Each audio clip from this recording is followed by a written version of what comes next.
Good afternoon, everybody. This is Dennis Wilburn from no, I'm not from All About Trend. David Grandy. David, are you there? I'm here, and I'm from All About Trends. Okay, we have our identity secure now. I'm from the Active Trend Traders. Dave, we've been getting a couple of emails coming in, and some of our members out there are confusing us. They think I'm you and you're me, but just for clarification purposes, folks, if you have a question about All About Trends, email David, and our emails will be up on the last slide. And if it's about active trend traders, email me, Dennis Wilborn. And so let's get going. Just a quick disclaimer. All materials presented here are for training purposes only. Traders should paper trade any new method prior to risk of personal capital.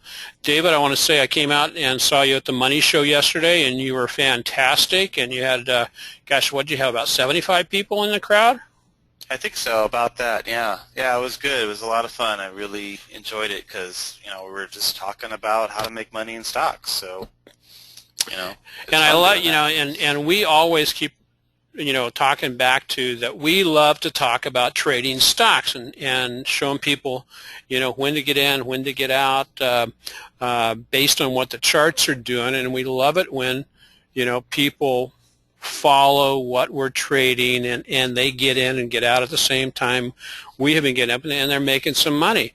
And so with that, I know you look like you're having a great time yesterday talking about All About Trends. And just a reminder to everybody out there that, David and I, we love to talk about trading stocks and trading stocks successfully. So if you do have a group, we would love to plug in and present about how to make money trading stocks. It's just that, it's a very simple title. And but David's track record in the active trend with All About Trends and ours with the active trend trading have really been doing well for several years on how to make money trading stocks. We can present at either your event, either in person, or by webinar. We have the capability of tapping into your meetings. Just let us know when and let us know where. David, I know you might want to add into this if you want to. Yeah, we love going out and meeting people that are interested in making money in the market, and we have systems here that make it very simple and very easy to do that. They're easy to understand. With the trade alerts we send out, there's no mystery. There's full accountability for every trade we do because we own every trade we do. We issue trade alerts. We're buying so many shares. We're selling at this price, or we got stopped out. I mean, everything we do is on full display. I know I often get some questions from members, David, that ask, well, are you trading the same thing in your account, your real account that you send out alerts on? And I know, for me, my answer is yes. I trade basically the same setups, the same way, and take my profits and my losses the same way I do in the account that I show to my to the members. And you guys do the same thing, right? Exactly. Yeah. Yep. And so cool. Well, let's get on to seeing what the market's doing. Market was pretty interesting this past week. I kind of come into this week going, well, are we going to do a rest? But last week, just as a refresher, last week the market was at resistance, but in both the NASDAQ and the S&P, we get a nice little breakout. We'll see that on the chart a little bit later, but we were asking a question last week, were we going to stay in the range? All three of the indices that we're tracking were at resistance when we started the week. The S&P, we got a fail out, but we got a breakout. But will it turn out to be a failed breakout? We'll see that, and we get on a daily chart, we get a bearish reversal signal on the S&P, a dark cloud. The NASDAQ really showed some pretty good price action strength, although the volume wasn't, necessarily that great a volume, but it broke out, and then on Friday it put in a nice little doji pattern, which is a pattern of indecision. And then the Russell is consolidating at a level of resistance. So my question is are we still, are we hair trigger to the sell, or it's more or less the same thing that we had last week, or will the recovery continue? And we'll have to stay tuned to see what the markets show us. One of the indicators that I like to use is this indicator here. Let me get rid of the drawings from the past. And we've highlighted this several times in the past, but if you're new and if I've never demonstrated this to you before, there's certain periods on this chart, David, and I don't know if I've actually shown this to you. There's certain periods on this chart, especially when it's down in this lower level, where the percentage of stocks on the NYSE that are above their 20-day moving average slips into this, let's say between 25, below 25. And as you can see, I've highlighted 5 times here, back in September, here, October of last year, February this year, April this year, and then recently here in August. And one of the questions I had been asking when we did this little pullback here was, were we going to get into a chop zone somewhere in here where it just bounced around? As you can see, nope, it has powered higher. And we see that in the S&P and the NASDAQ. But why are these areas so important? I did a really quick little calculation for everybody to tie the dates here associated with that to each one of those lows where I drew the circle equivalates to one of these dates here, lower zone extremes below 25%. A trade on just UPRO, David, just buying UPRO by itself. From August on August 28th, you get it rallies from the low to the high in 22 days, and it gains 20%. In October, 25% in 21 days. February, 28% in 31 days. April 11th, 15% in 31 days, and the current one is still underway. We don't know if we're going to pull back from that, but it put in 15% in 13 days. So this is just a little bit over, not quite a year period of time, David. And look at the return on this. A $10,000 investment, if somebody would have just invested totally in UPRO 5 times, and then rolled over that into the new, into reinvesting 5 times, that 10,000 would have grown to 25,000, over $25,000 for a return of a little bit over 157% in a year. And so that's why knowing this chart, for me at least, is very important, because this chart, it just seems like it's been very predictive. When it gets overextended to the downside, those lower levels show a good time to bounce, and we've done evaluation of this for the past 5 years. Same thing. The upper zone extremes above 80%, not every one of those highs led to a correction.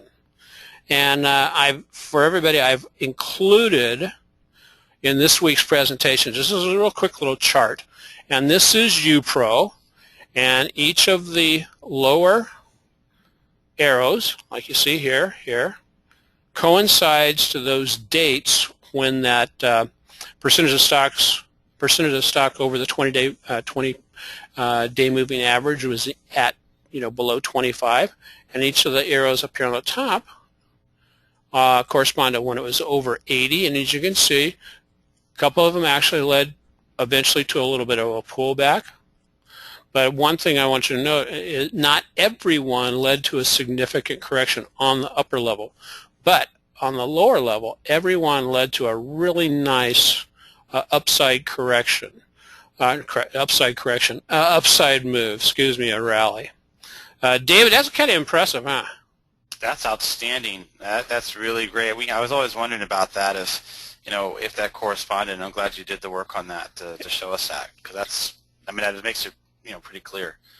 And so let's see if we can Yeah, and I wanted to basically share that with everybody, just to let everybody know that, why, especially the lows there, why those were so important.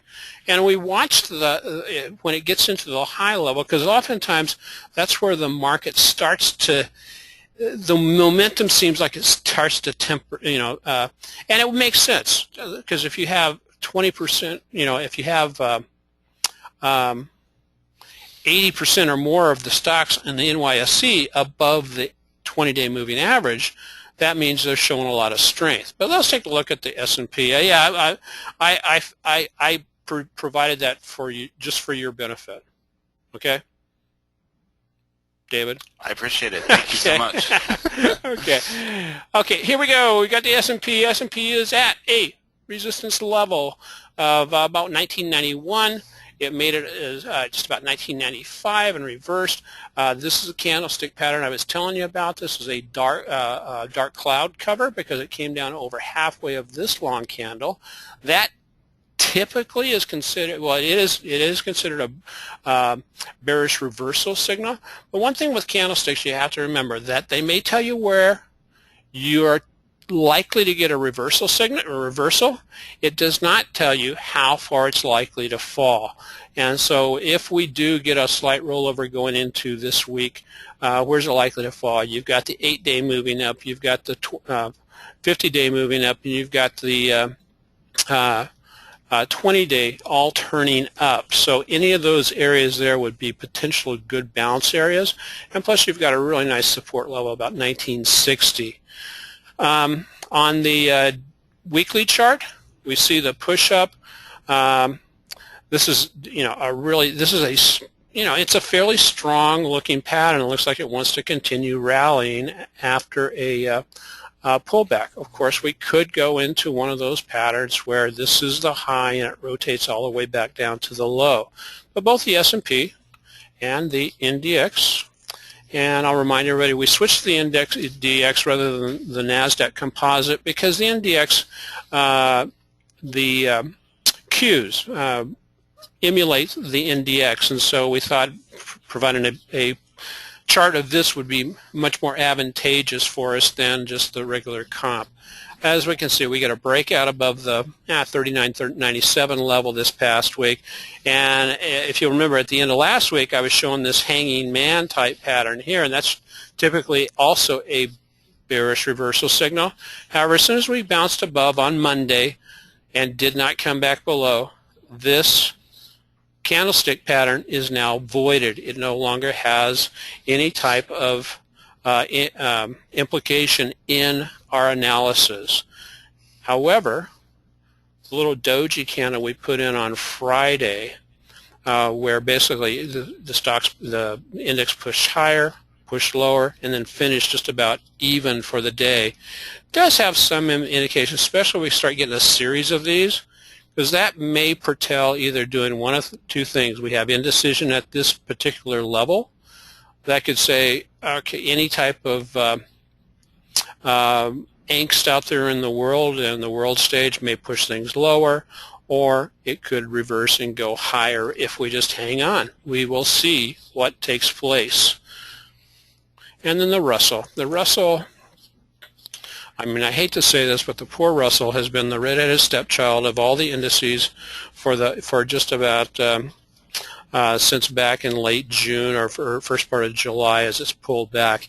And we get a series, David, of these, we're starting to get some long-legged dojis, indecisions, and look where it's at, right at a pretty significant, what appears to be a pretty significant resistance level at about 1165. And for those trading T and A, the positives are we got a nice cross here of the 8 over the 20. We did close above the 50, but that 50 is just going straight lined across here. And as you can see from the momentum, while it has popped up above the zero line, has basically flatlined, just like the prices have. A break above will probably take us back up to the 1200 level. And if we get a close below this trend line coming up here, this purple trend line, then we're probably going to go back down here and visit in this area. but it may happen in very short order. And as you can see, the momentum behind the Russell, David, you can see that in the slope of the trend line, just hasn't been as great as what we've seen with the S&P and NASDAQ. So that's what I've got on the indices themselves. And David, I know you've got to cover some great stocks you guys are looking at. Are you ready? I'm ready. Okay, let me switch over.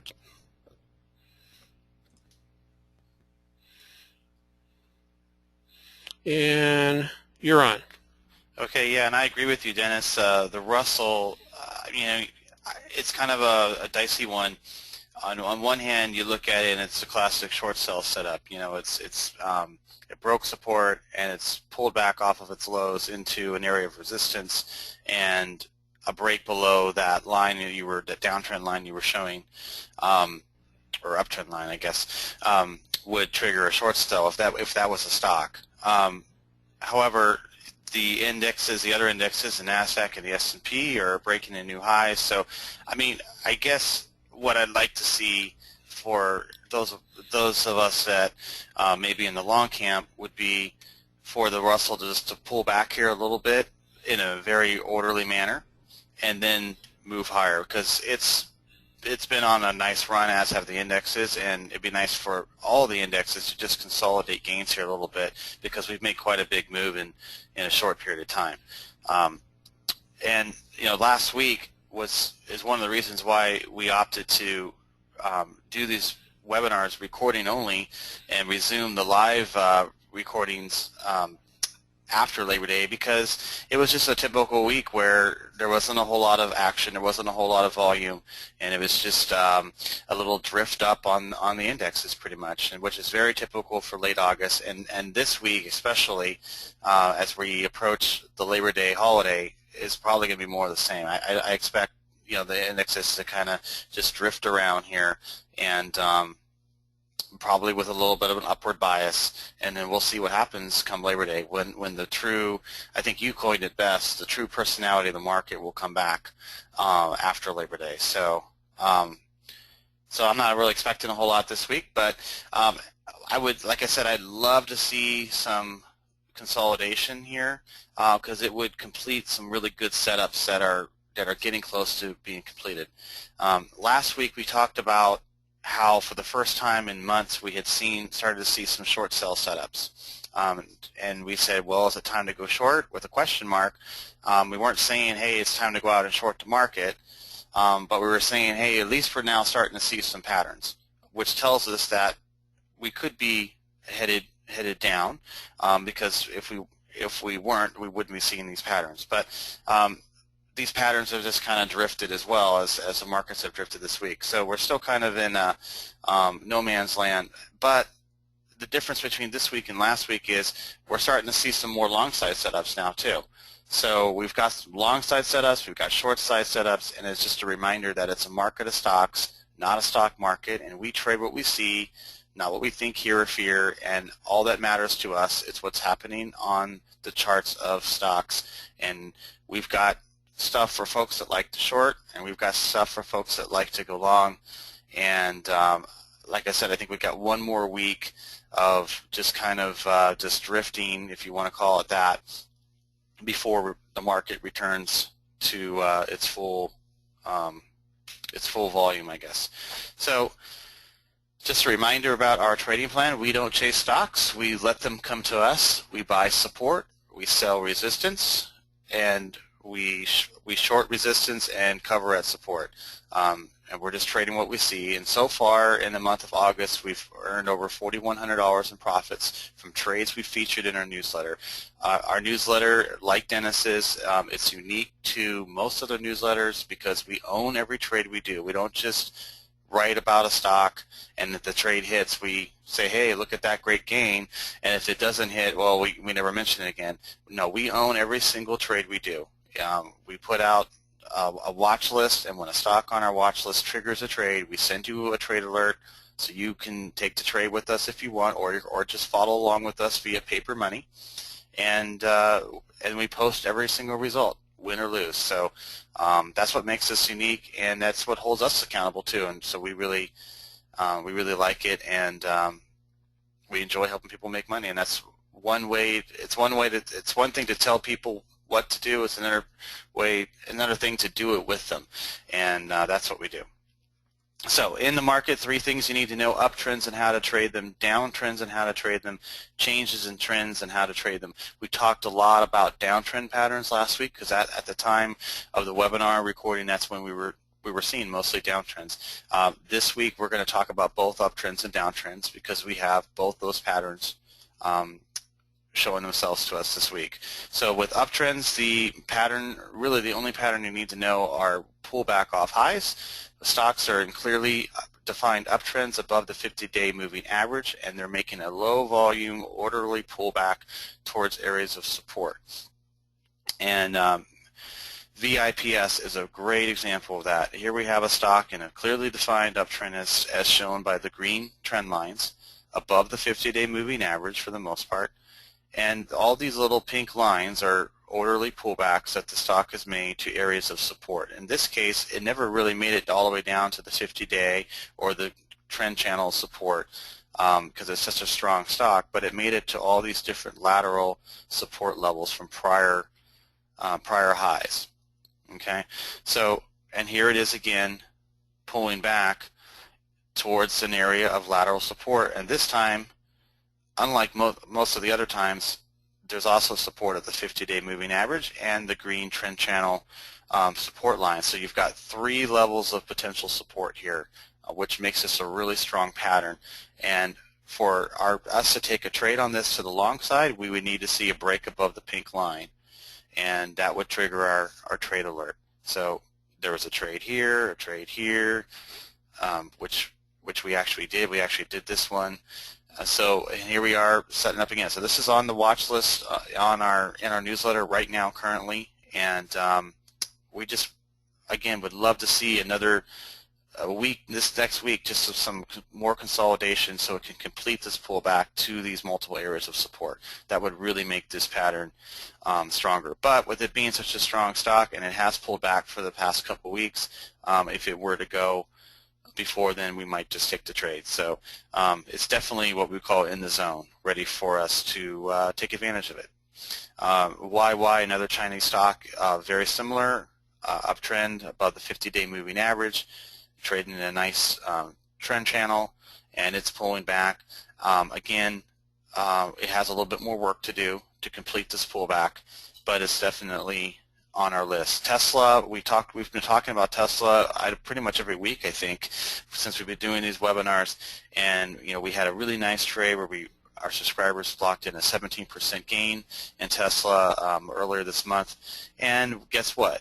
Just because we sold and took profits doesn't mean we just throw it away and don't look at it ever again, because it's setting up again for us. And that's what we like to do. We like to get into these high-profile, market-leading stocks that have great charts and make nice price movements and form these nice, easy, predictable patterns, and we just trade them in and out of them over and over again. We buy them at support, we sell them at resistance, and now we're waiting for Tesla to complete its pullback here. And I don't know if it's going to make it all the way back down to trend channel support again, because there's lateral support here first, and then the 50-day moving average is going to be there. So we're just another week or two of pulling back on Tesla would just be great. It would really make this pattern even stronger. So those are there's other stocks we have on our watch list, but those are probably the 3 best ones on the long side, and with VIPS being the closest to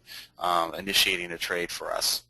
Okay, so now on the short side, downtrending patterns, it's the same thing as pullback off highs. It's just flipped over, and we call it pullback off lows. This is where a stock is in a downtrend, and it has broken through support, and it's pulling back now to an area of resistance, just like the Russell is doing right now.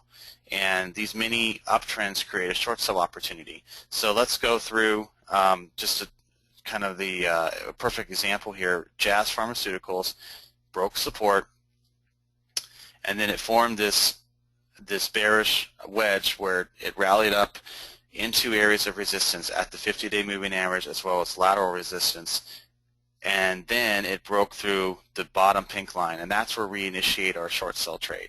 It's important that we have both these things before we go out and short. We don't want to try and short a stock that's just initially breaking support, because we don't know if it's going to find support here and just build a base and then move higher. We need to see it break support, then rally back and meet resistance at an area that used to be support. It's now resistance. So we need to see both those things to confirm taking a short sell.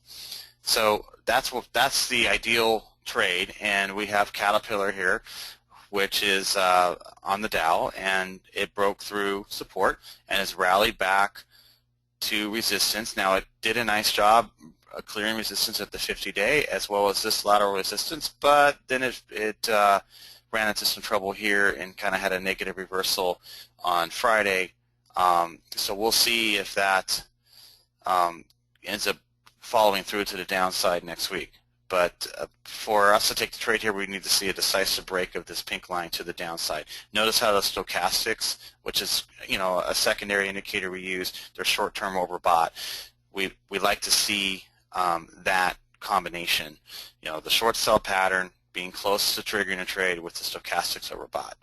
So that's what we're looking at. We've got lots of other short sell setups on our watch list too. So it's kind of a six a half dozen the other. We've got just as many stocks on our short sell watch list as we do our long side watch list, and I don't anticipate us doing a whole lot next week because I just don't think there's going to be a whole lot of volume in the market as we get into the Labor Day weekend. But we do have a lot of patterns that are setting up. Some are getting closer, and we're expecting to do some trades really soon. And the nice thing is we're all cash here, and we're just waiting for things to trigger. We're not going out and trying to predict something's going to happen and jump ahead of this stuff in anticipation. We're going to wait until they actually happen, and then that's when we take the trade. So if it doesn't happen next week, then we just sit in cash and enjoy the time off. And if it happens, we're ready to go. We know what we need to see to take the trade. So that's it. And so we're going to be, so let's see, next Friday will be our last recorded webinar, and then after that, on September 5th, we will do webinars live, and with hopefully all of you bring in your questions and your stocks that you want us to analyze, and questions you have about investing or the market, and we would love to answer them. And I'm looking forward, actually, really looking forward to getting back to that, because I really enjoy the interaction with folks and them bringing their questions and stocks and analyzing them for them. So in the meantime, we have a 15-day free trial if you'd like to learn more about these patterns I went through, and you'd like to see how we trade these setups that I went through along with all the other stocks that are on our watch list. You get everything our paying subscribers get for free for 15 days. There's no credit card required or anything. Just the form, all you do is fill out your name and your email, the email you want the newsletter sent to you for free for 15 days. That's it. So it's really, really easy. Just go to our website, allabouttrends.net, and you can sign up for that. And by signing up for that, you'll automatically get an invitation to join us live on the live webinar that we're going to be starting again on September 5th. So that's about all I have, Dennis. Hey, David, thank you. Always, I'm really liking three of the trades you were talking about: the YY trade, the VIPS VIPS trade, and also the CAT. All three of those look really interesting. And and I want to answer a question that some people have occasionally: is why are we watching the same stock? Well, both you and Harlan and myself, you guys from All About Trends and me from Active Trend Trader, we basically only trade IBD quality stocks, and so that's one of the reasons why we're looking partly in the same pond, but we have slightly different triggers that get our subscribers in at slightly different places. And so that's why, isn't it? Yeah, and the reason we do that is because we want to be focused on IBD is hands down the best entity for analyzing stocks from a fundamental analysis. So the fundamentals, as far as I'm concerned, are taken care of. They're not going to be in the IBD 50 or any of the IBD's lists without having strong fundamentals. Yeah. And so all we have to do now is worry about the technicals, and we want to be in those IBD stocks because those are the stocks that are making the biggest moves. Like I said yesterday at the Money Show, Cisco's a great company, but a lousy stock. I mean, it just doesn't move much, and so it's really hard for me to make money on that. But, you know, Jazz Pharmaceuticals, Tesla, Facebook, those are the types of stocks that make strong moves to the upside and can make strong moves to the downside, and the point is they're making moves because as far as we're concerned, a company is only as good as its stock, and that's why we focus on those IBD stocks. Yeah, right on. And so, hey, I like to take this brief moment to be able to do some teaching, if you will, and it would be really quick. You talked about something, and it's very evident here on the Russell. You said that you're looking for a nice, orderly pullback, and I want to say, just really quickly, can you see my chart here? This is a daily chart on the left-hand side of the chart, and this bounce that the Russell did down here, as you'll see, there is absolutely no candlestick reversal signal in any of this way all the way up. But this is a nice little run, especially in TNA. It's almost like a 15+% run if you're trading the 3 times leveraged ETF. But so, and this has been a real challenge to trade because of the wide and loose price movements. But look what happens over here where it did something very similar. Those are what especially this one and this one. That is, what'd you call it, David? A controlled? No. Controlled pullback or orderly pullback. Orderly pullback. I love that terminology because see how, I mean, you can see literally an orderly pullback and a bounce. Orderly pullback and a bounce. Over here, we get, you know, continue to push higher, but not very much order, if that makes sense there. I just wanted to show that to folks real quick. Yeah, so I would like to see it trade ideally sideways or just with a little bit of a downward bias for the next week, yeah, and run right into this well, I can't show you, but run right into this trend line that you have drawn there. Yeah, right here. And move higher. That would do a lot for our sentiment on, you know, going out and going heavy on the long side. Yeah, I mean, I would like to see it either break that trend line, either one, you know, to the downside, or come down and bounce off of it. Right. I mean, things are looking very positive, but again, we're up at resistance on the Russell. I just want to hit real close to everybody. For the members with active trend trading, I'm going to be putting out a update on the Tesla selling weekly premium against Tesla. David, as you can see, Tesla, again, there was order to what you were talking about, and I know that both your subscribers, my subscribers, and members got in down here at the 210 level, sold a little bit, got back in over here about 224. I'm still holding the position I have at 224, and as you can see, from 224 up to its high, it made up to where it closed. This is about 14%. But by utilizing this strategy where I'm selling weekly premium against this, David, my actual return over the last month since our earnings report is up to 19%. And I'll be updating all our members on specifically how that was done. So great. Yeah, that looks like a great stock for doing what you're doing, you know, yeah, selling premium, because, you know, it's the conditions are ideal for that. You betcha, and it has a requirement of it does have weekly options, so it's just like what's that? I love that term you guys talk about is resetting the pins, but not resetting the pins. You wash, dry, and wash, rinse, repeat. Yeah, and that works well. Hey, I just want to remind everybody the active trend trading system is also for any market condition. We have 5 pillars we trade by, and we show people what to trade, when to enter, when to exit, what strategy to use, and then what to expect. And David was talking, you know, between our services, David, this is the net profit that we've taken off the table since June 1st, $8,700. We are currently, I'm 32% invested in 2 stocks. I have SWKS and Tesla. And again, just the stock by itself, this is where we're at. And so, David, I think if we rolled over the last 4 months that we've been working together and doing this and offering some of these things, we're probably talking close to $15,000 or more. At least, yeah, we're probably pushing closer to 20. Yeah, which is absolutely amazing. My objective with the active trend trading system is to return 40% per year.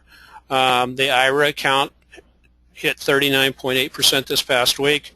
My margin account, which I used the margin account originally at the beginning of the year as a test account to do different strategies, but it's up almost 24%. The winning percentages here, 66% win, 68% on the, so right now we're ahead of schedule compared to we're ahead of schedule, and so I'm liking it. Premium subscription, just give you an overview of what is included in that. I won't dwell on this. And then what we have pushing, coming downstream very quickly is some of the active trend trading system refinements for traders with longer term horizon. As a matter of fact, that's what our Wednesday night midweek market sanity check training is going to be on this week. And then some power alerts similar to what we showed you with UPRO at the beginning of the show. And then some training courses for beginners and more. So with that, David, do you have anything? I kind of miss having the folks around for the live show. I do too. Because, I do too. I can't wait till next or 2 weeks from now. Yeah. Because I love when they bring the stocks that they're trading. I love when they do that, so we can kind of go through it really quick. And right. So, David, I've kind of added a couple of things to our slides. I think I've brightened them up a little bit. But I like it. Cool. And so I want to let everybody know, have a great weekend. And keep growing the egg. That's that thing in the middle, guys. Keep growing the egg. And until next time,